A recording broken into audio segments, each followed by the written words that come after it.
Сега ще ви разкажа една приказка. Имало едно време едно момче от Пловдив. То било нападано и обиждано от много хора. Той имало големи ръки. И не, това не е гамена. Сега ще ви запозная с Тошо Куката. Кука! Time to play the Кука!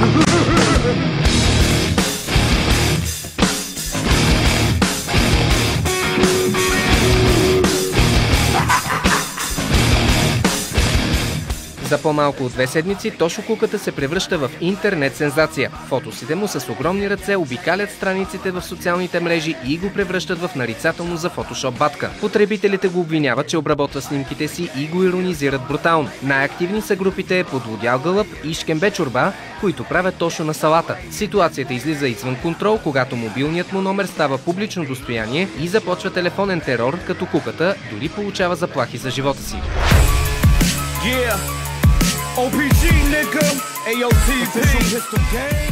Тоше, дигаш ли, братко? Да. Гледам, че си се и леко възбудил. Големия патладжан не може да се скрие. Добре. Много неща не могат да се скрият. Защо хората те нападат? Защо те обиждат? Защо те подиграват? Значи това не са хора. Това са група помяри, които нямат личен живот. Това са едни мамини деца, които не са спали с жена. Това са едни пълни бокуци, които сега ще ги покажа. Това не са хора от дрепи. Те не могат да бъдат наречени хора. Първият е Стефан, пълен наркоман, пълен олигофрен, пълен бокук. Вторият е един цигански сводник, Джугу. От него нищо не става. Той е също от тяхната група, пълен олигофрен. Той е най-големия грозник на тая група. Това е едно малко дете циганче от циганската махала. Денис викат само по бемката му. Може да видите колко е грозен, тъп и комплексиран. Сигурно и майка му се е отказала от него, като гледа колко е грозен. Толкова е от Плевен, той се нарича Ивайло. Преди около месец той ми писа, че искал да ми прави фелацио. Обаче аз падам по жени, не по мъже, и го отрязах и от тогава той ми казва, ето го, този същия, олигофрен. Той ми казва, че щял да ми сипи живота. Даже тук има и чат за доказателство. Тук ми пише той така: Тодоре, спирам да ти пращам снимките на Милен Цветков, да те качвам страницата Подлодял гълъб и групата Шкембе чорба, ако ме ядеш, ще направя една свирка, ще ти направя иначе живота кошмар. Ето го целият чат. Вярно ли, че това момче има наистина такива наклонности или може би се шегува? Не, на 1000% той е хомосексуалист, мен са ми казвали много други хора. Баща му държи магазини за дрехи. И с една дума са едни плевенски селяни, които... Той има син хомосексуалист. Какво да коментирам такива отрепки? Аз си знам кой съм, не си правя снимките на фотошоп. Да, това е един от основните също. Ръцете са ми към 48 санта, нямам комплекси за разлика от него. Като цяло той е един хомосексуалист, който не заслужава даже да го обсъждаме, защото той не е фактор, тази мишка. Това малко мишле. Има и братовчет, който сега ще ви го покажа, той е наркоман. Ето наркоман, вижте, с хероин, пуши хероин. Какво да говорим повече? Значи за мен това не са хора, както ти каза, че това са хора. Това са едни наркомани, едни помяри, едни отрепки, от които нищо не става. Те просто са... Един е хомосексуалист, другия педал, другия мангал. Това са едни измети, от които нищо не става. И ги съветвам никога да не се доближават близко до мен, ако ме видят някъде. Просто им давам един много приятелски съвет. Някой среща ли си тези хора на живо? Не съм ги срещал, ако се срещна, може би ще бъде последната ни среща.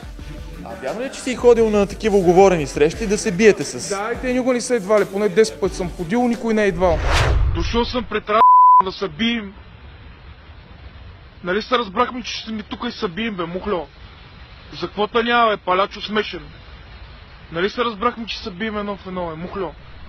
10 пъти съм ходил, това са едни комплексари, които явно са ги били такива като мен, по-грамадни и избият някакви комплекси. Гледах един клип, в който ти си дошъл специално до София, за да биеш някакъв. Да. В момента съм в София. дойде, разбрахме се събием, обаче ни дойде. Обаче аз ще си взема хотел, ще спа тук 5 дена. Пратил съм хора и в Плевен 5 дена и ще ти майчина, чуваш ли ма, мухльо? Тук сме 5 човека, ще спим в хотел. След това има още 5 човека в Плевен, ще те убия от бой, мухльо. Това не дойде. Да, не дойде. Що не дойде? Защото го е страх явно, напълнил е гащите и се е лакал в тях. Напълнил е дупито сако с извинения и без. Просто страхлив си, какво ти кажа? Его и парламента, мухльо. Его и хотела. Мишко, за какво само говориш, пък не идваш, бе, палячо? Те, че няма дойдат, поне да види цяла България какви хора живеят, какви гниди и да им се смеем, разбираш? Верно ли е, че тия хора ти звънят непрестанно по наричия телефон? Това не ми пречи на мен като цяло, защото те ме размиват. Те са с някакви помярски гласчета, детски ми звънат. Да, съм като тебе да ме бият по улиците и да ми чупат носа на 5 места, бе, дългонос. Кой ми е чупил носа, бе? Ми всеки ти чупи носа, бе. Айде, вземи се скри и си пуши хероина и се успокой малко, айде. Това е, как да коментирам? Той е един хероинов наркоман, който не е спал с жена. Въобще не ми Заплашват ли те? Започва постоянно, ще ли да ме трепат, да полят майка ми сярна киселина, обаче аз ги знам, че са мишки, само могат да си пишат. Това са едни писачи, хомосексуалисти. Виж, лошо им стана. Ги звънат пак. Едни мишки, които мога да ги съветвам само с от край на мъките, защото са много грозни и тъпи, майна.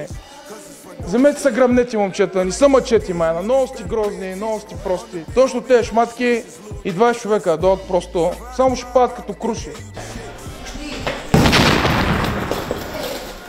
Това ще ми се случи. Те помияри. Аз съм Михаил и съм приятел на Тодор.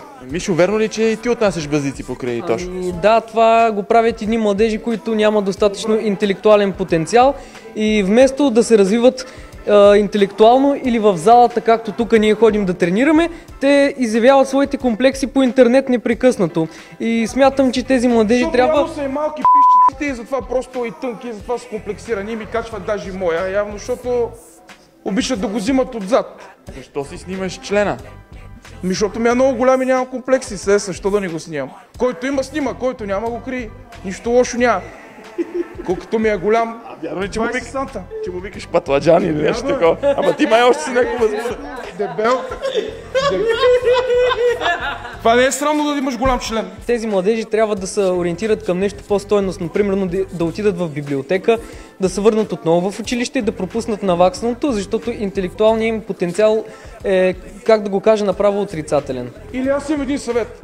Поне сте много грозни, много са ви малки. Ще пропусна да кажа кое всички са.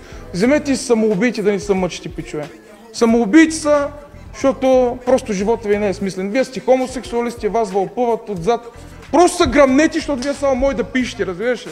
Нито сте ми на парите, нито сте ми на ебането, с извинения и без. Държим фитнеса тук. С това си изкараш парите. Да, с честен труд с фитнес. А ти, братле, какво работиш? Ами аз работя като менеджер във фирма и в момента съм ученик. Ученик? Да, 12 клас съм. Заплашват ли те тези същите хора, които? Да, те не е непрекъснато, заплаха, тия мишки, те са мишки. непрекъснато изпращат заплахи към мен, правят ми колажи с фотошоп и ме качват, само защото познавам Тодор. А искам да кажа, че въобще не е такъв човек, за какъвто го описват. Какъв човек е той? Ами той е свестен и отговорен човек. Въобще няма комплекси, очевидно. Псува.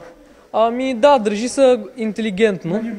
На ниво. Психично болен хомосексуалист. Да го кажем по-културно, нали? Трябва да сме културни, все пак сме в Европейския съюз. Не е ли така? Да. Това не е базик. Базик е той дой при мен и да ми каже мухлю, аз да му лепна една балтия, да го препарирам и да си твои зъбите. Аз съм много интелигентен като цяло, като човек, разбираш ли? Обаче това мишле, просто искам да го види цяла България какъв комплексар е, защото ми прави снимките на фотошоп, защото не му пуснах. Ами падам си по жени, мухлю, а не по мъже. Много си прост, разбираш ли? Олигофрен. Супер мишка си мога ти го кажа тук в камерата. Как ще свърши всичко това нещо? Кога ще свършат тези подигравки? Ами брат, аз нали ти казвам, че аз се подигравам с тях. Те няма как се подиграват с мен. Добре, защо се подиграваш с тях? Ти им обръщаш внимание и те затова така те нападат. Ами, защото съм много честолюбив и просто им обръщам внимание на тия комплексари. Трябва да спра да им обръщам внимание. Имаш ли си приятелка? Имам си приятелка. На колко години? На 18. Тя как приема всичките тези... Иска ми да се пазва от педераси. Какво да ми кажа, момичета? Да се пазва от педераси. Те ли страхуваш за нея, че някой може да ни направи нещо лошо? Не се страхувам, мен не ми пука като цяло. Какво страхувам? От хомосексуалисти или какво? От никой не се страхувам. Не ми дреме. Да мога да не ги виждам никой. Аз лично бих се обърнал към компетентните органи след време, ако продължат тези заплахи. Сега глупости говори. Не, наистина. Се обърнеш, бягай. Значи аз не бих се обърнал към никой, бих се обърнал към тях, защото не ми пука от никой. Нито съм някакъв жалбар, нито съм някаква шматка и мога да им кажа само едно. Съветвам, никога не се доближавате близко до мене, шматки. Просто ви го давам като съвет. От тук нататък вие си правете изводите. Вие сте ни хомосексуалисти, от които нищо не става. Просто това. Другия въпрос има ли?